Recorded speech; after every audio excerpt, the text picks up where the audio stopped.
Welcome to Newcastle and the Simplyhealth Great North Run, the 37th edition of this historic race. Nearly 60,000 entries, and at the very front of the field, Farah bidding to win the race for the 4th consecutive year. Joining me in commentary will be John Rawley.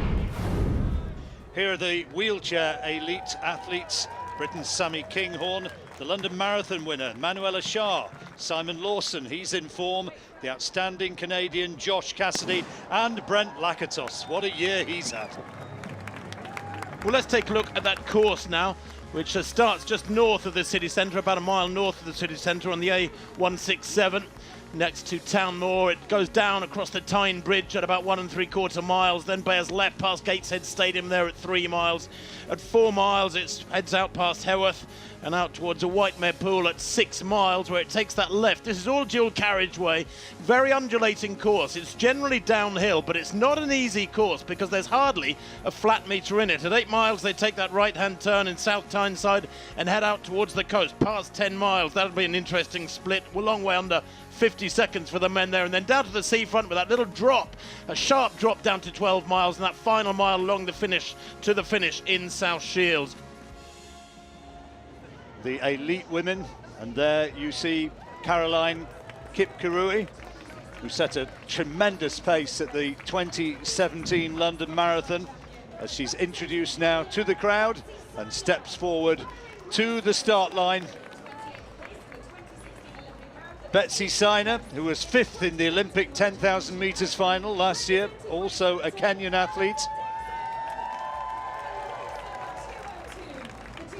And there, a terrific reception for Alison Dixon, local athlete from Sunderland, a former Brighton Marathon winner, a UK champion at 10,000 metres, and now the two favourites. First of all, Mary Keitany, the London Marathon winner and the winner of the Great North Run in 2014 and 2015, and the course record holder at 65:39. And here, last year's winner, Vivian Cheruiyot, now 33 years old, the Kenyan, defending champion, great track athlete as well. In the 2016 Olympics, she took gold in the 5,000 metres, silver in the 10,000 metres, and in London in 2012, silver in the 5,000 and bronze in the 10,000. You see the massed athletes lined up behind them. Some 57,000 in all are going to be competing on what has become the greatest mass participation road running event of them all. And the women's race now is underway. Conditions for these distance runners, well, it's cool, it's a little bit damp. There have been 1 or 2 little squally showers, a bit of drizzle in the air, and a bit of breeze drifting across the northeast. And who's going to be cutting out the pace? Well, we expect it could well be Caroline Kipkurui or Betsy Saina, 2 Kenyans, and Saina is the first one to show up front. As ever, big crowds coming out to support these athletes. How much of a boost does that give you as a runner when you actually have those crowds urging you on? Well, if my memory serves me right, John, because it is a few years back that I ran at a half-decent level, no, it gives you an enormous boost, particularly in the latter stages. And I mean, I think we can say that the last third is when you really have to start digging deep. If you're struggling at halfway, you're in real trouble. And that's Josh Cassidy, the Canadian, who was the winner in 2008, 2011 and 2012. He's been a top-class wheelchair athlete for a long time. Mary Keitany has been in terrific form this year. She was wonderful in the London Marathon, and if she runs like that, she's going to take an awful lot of beating, even with Vivian Cheruiyot in this field.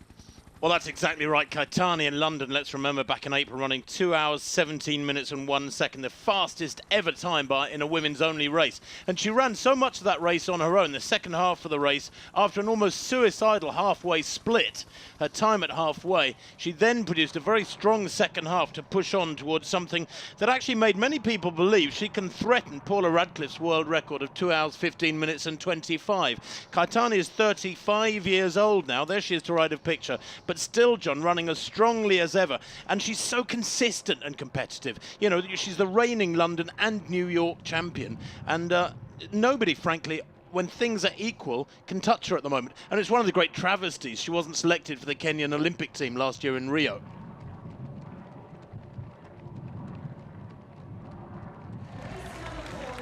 Faisa Lailisa is introduced to the crowd, the Ethiopian, the Olympic marathon silver medalist from last year. And there is Zane Robertson, the Commonwealth 5,000 metre bronze medalist in Glasgow 3 years ago. The New Zealand record holder for the half marathon. He has run under 60 minutes as Robertson. Bernard Lagat, the 2007 World 1500 and 5,000 metres champion. He's the third fastest man in history at 1500. He is, we understand, at the age of 41, in around 61-minute shape, Bernard Lagat. Very, very optimistic about his career. He's now becoming a road racer. Dathan Ritzenhein, second place last year. He tested Mo Farah with one surge after another. He has said in the last few days that he knows the only way to beat Mo Farah, if it's possible at all, is to maintain the pressure throughout the full distance. Farah knows that may be coming at him. He knows that Ritzenhein is in good shape. Mo Farah, of course, winning the 5,000 metres in Zurich, a couple of weeks ago, beating Edris, the man who defeated him at the World Championships over 5,000 metres. Everybody knows that Farah was racing on tired legs in that World Championship 5,000 metres. And the starter, of course, is the one and only Brendan Foster, a man I raced myself many, many times back in the late 70s, the founder of the Great North Run, and it's delightful that he indeed has been given this task as starter of this 37th edition. Well, he's commentated, hasn't he, on all the races prior to this. Now he's hung up the microphone and now he gets the honour of starting the race. And look at that, one of the great sights of mass participation sport. The men's Great North Run is underway. But how will Mo Farah handle this one today? Farah is a formidable competitor for a number of reasons, not the least of which is that he has this astonishing range from 1,500 metres up to the marathon. We shouldn't forget that his marathon debut was at 2:08 3 years ago. Last year when she came here and won, Vivian Chariot, it was her debut at the half marathon. She'd never run as far as that before, even though she was twice a world champion at 10,000 metres on the track. But my word, did she make a very impressive debut. She was interviewed earlier this week and she was talking about her track career and her road running, and she said that she's certainly not given up the idea of going back and competing on the track. And she's even talking, she's 33 now, she's talking about running to her 40th birthday. Well, it's all about how you manage yourself, not necessarily miles on the clock. If you maintain a car well, it doesn't matter how many miles it's done, it'll still be a good little runner, so to speak, if you'll forgive the pun. So they cross the Tyne Bridge then with 9 minutes on the clock. Thousands of these runners will be running for charity, many of them raising thousands of pounds, and the obvious end result is that literally millions and millions of pounds are raised for different charities. Mo Farah, Dathan Ritzenhein, Bernard Lagat, Zane Robertson are all there in this elite field with 7 minutes on the clock. They now hit the Tyne Bridge, that fabulous structure. It's a symbol, of course, of Tyneside's industrial past and its more recent regeneration, but they negotiate that very, very crisply indeed, don't they, this lead pack. Robertson there just to the left of Mo Farah in the blue vest. And they're all tucked in behind Mo Farah at the moment, almost letting him play Pied Piper through this processional first couple of miles down to the bridge. One thing I do remember, John, from running this race about 30 years ago, is that it's very, very easy to blast those first 2 miles too quickly because it's generally downhill to the bridge, and it's easy to get to this point, 2 miles, thinking, wow, I've really flown there, and then there's an uphill section for a couple hundred yards, and that's where you begin to feel it.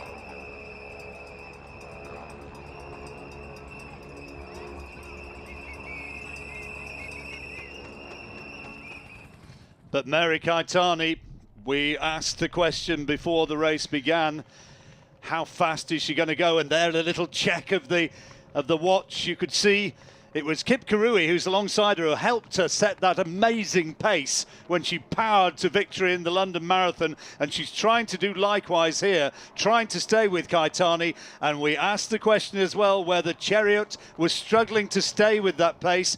The break away from her might not be utterly decisive so far, but she is unquestionably losing ground. Well, she is. She's just about got them in her sights, hasn't she, Chariot, there in the yellow socks. That sort of elastic band, that psychological elastic band is being stretched now with the gap at 10 metres. The Red Arrows, as ever, going over the Tyne Bridge, one of the great iconic sights of British sport. It's something that many spectators will have looked up at and got a snap of.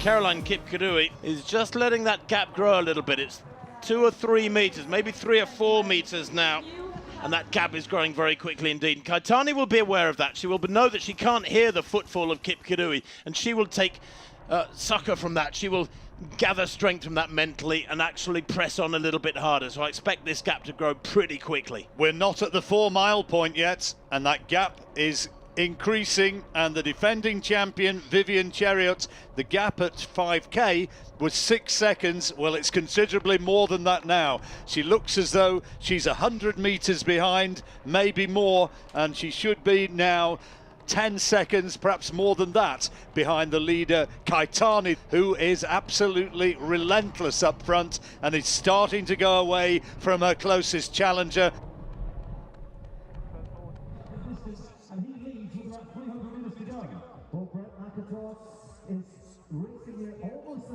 The race is on in the closing stages of this wheelchair event. Simon Lawson for Great Britain and Brent Lakatos for Canada. Is Lakatos going to do it?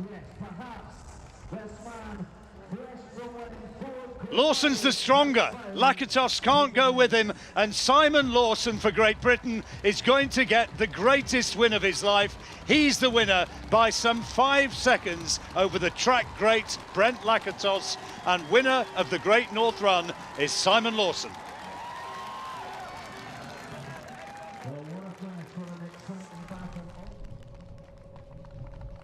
If you can see Chariot there, left her picture in yellow socks, actually gaining now on Kipkirui, I think. I just wonder if Vivian Chariot is gaining a little bit on the leader Mary Keitany as well. She's running off the pace of Kipkirui, who's in second place at the moment as they take another bottle of water. Keitany, you can see, still a big lead, but is Vivian Chariot, last year's winner, just starting to get back just a little? Perhaps this race is not over yet. She's not quite as far adrift as she was maybe 3 or 4 minutes ago.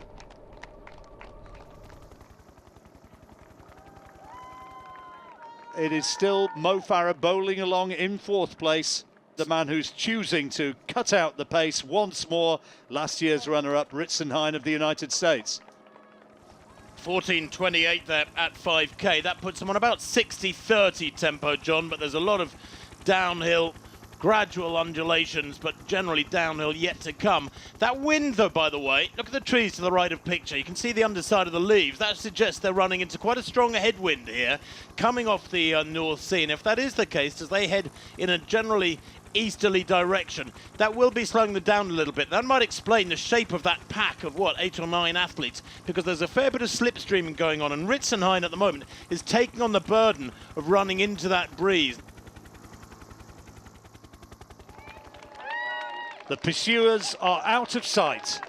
Mary Keitany, this diminutive figure from Kenya, brilliant winner of the London Marathon earlier this year. Now, as she turns and moves towards the final run, towards the finish, she has produced another quite brilliant run. Keitany is quite happy to push on strongly in her race, as is Mo Farah now in the men's race. 30 minutes on the clock, and look at this surge from Farah. I think it's been a little bit too comfortable for the last 10 or 15 minutes, despite Ritzenhein doing so much of the work. Mo Farah clearly, John, indicating with the strength of this surge, surge, that he was beginning to think it was just too slow, just wasn't getting enough work out of himself and the rest of the pack, and I think he wants to make sure it's an honest race. Maybe a little bit wary too of the kick of some of the other athletes, so he wants to make sure there's the right balance in the result between strength and speed. And now the closing stages of the women's half marathon. Less than 400 metres to go now for Mary Keitany. And look at the time, 65 minutes, the quickest time ever for this was Mary Keitany's 65:39 set in 2014, and it looks as though it could be very, very close to going beneath that. She's coming up now to the 200-metre point. Great reception from the crowd for this brilliant Kenyan distance runner, and now she sprints towards the finishing line, and she's in sight of that line, and if she can get beneath 65:39, this will be the fastest Great North Run in the history of the event. I think she's just going to be outside that, but she's coming up now. A brilliant display of front running in conditions which are not ideal. There's been a stiff breeze, there's been rain as well, and as she comes up now and will breast that finishing tape, she crosses the line and is the winner of the 2017 Women's Great North Run. A brilliant run, not quite the quickest of all time, but in the conditions, she today, Tim, was absolutely superb.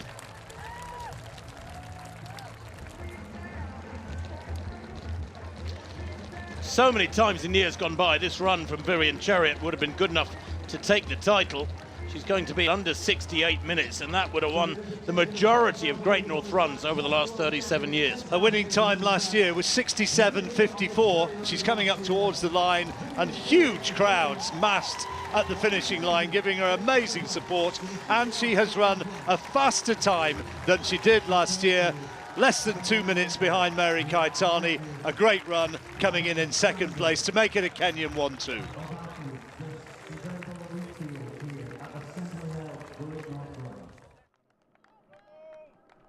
Robertson, 27 years old. He thinks that he's in the sort of shape to run sub 60 minutes, and he is showing it here because he is testing Mo Farah. That 4-minute 30 mile that he put in has dropped Lelisa for the moment, and it looks now as this race could be between the two of them. Well, isn't this fascinating? Jake Robertson, it is in fact, who leads at the moment. Mo Farah shadowing him and seemingly quite happy to have been dragged clear. But they're heading here for a time of around 61.5 minutes. It hasn't been particularly quick through this middle section of the race. Well, the masses pour across the bridge, of course, what, about 20 wide across the Tyne Bridge. One of those moments that burns its way into your soul. You hardly need a phone to take pictures, do you? Sights like this, as you're one of that field crossing the bridge, stay with you for a lifetime. And as the crowds get thicker and thicker down this last 400 or 500 metres, Mo Farah just begins to ease onto the shoulder of Jake Robertson. He still hasn't started sprinting yet, the New Zealander. Has he got another card up his sleeve to shock us all, to shock Mo Farah? By many people reckoning the greatest distance runner in history. Such has been his dominance with a quarter mile to run. Mo Farah under enormous pressure here from Jake Robertson, but he still looks relaxed. He does. He looks as though he's got this one. Now he looks as though he's where he wants to be. He's going to have the inside line. Now Robertson kicks and Farah goes with him. Farah, though, moves onto the shoulder of Robertson and past him. A little glance at the New Zealander there to see if there's any response. Cyclist almost getting in the way with 200 metres to run, but Farah oblivious to it as he raises his game again, lengthens his stride. There's always that little bit of extra bounce, that extra gear in the legs of Mo Farah, and there is no response from Jake Robertson, who has heroically given everything over these last 3 or 4 miles to try and test the Briton. But Farah it is who is heading for his 4th consecutive win here. That in itself is a record. It comes in the wake of so many great champions on this course, like Kennedy Sebekele, Martin Lell, a twice London champion, Tadesse, but it's Farah's day today. As Mo Farah crosses the line, unofficially just outside 60 minutes, Jake Robertson produces an astonishing 2nd place. He will have received so many plaudits for the quality of that run, the strength of the challenge that he's put down against Mo Farah. And there is an indication of how strong that challenge really has been, John. Mo Farah out on his back.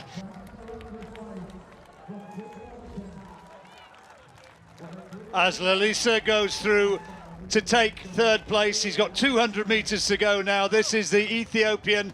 He's looking over his shoulder to see if there's any danger to him, and it looks as though he's safely going to come through in third place. Zane Robertson is back in fourth, twin brother of Jake Robertson, who finished in second place. He's going to take fourth place. He's not too far behind Lalisa, though. He's challenging, trying to close that gap, but it's too late. Mo Farah, for him today, that was tough. As he came down the straight, there was an anxious look on his face at one stage. It was hurting him, and he had to dig in really deep. And when Jake Robertson kicked, he had to grit his teeth, go with him. Lalisa taking third place, 1 minute 26 behind. So there's the finish of the wheelchair race. Great performance for Britain's Simon Lawson. Brent Lakatos as a road athlete, having to settle for second place this time, and the experienced Josh Cassidy back in third. Another great performance from the London Marathon winner Manuela Schär of Switzerland. She wins. Sammy Kinghorn on the road, finding it a little bit tougher than she did on the track, but taking second place. And another British athlete, Liz McTurnan, taking third. Well, there's the result of the women's race confirmed for you. Perhaps the performance of the day from Mary Keitany in the conditions. That time, 65.59, absolutely stunning. And confirmation of that winning time for Mo Farah in the men's race at this 37th edition of the Simplyhealth Great North Runs. 60.06 for the Briton, ahead of Jake Robinson, 60.12. Just 6 seconds at the line. Faisa Lilesa, a fighting third for Ethiopia. Zane Robertson making it the two brothers in the first four with 61.42 in fourth place. 4 miles to go. I was just hanging on, gritting my teeth. 2 miles. As we got closer, I managed to believe in myself and just dig. And I was thinking, if I can just sit on him, at the end I can sprint. So another feather in the cap of Mo Farah. 4 consecutive Great North Run victories as he sets out on his post-track career, delighting the huge crowds at the finish in South Shields. Next up for us will be the Great Scottish Run from Glasgow. And don't forget to keep up to date on our website, greatrun.org. But for now, from the Northeast, it's goodbye.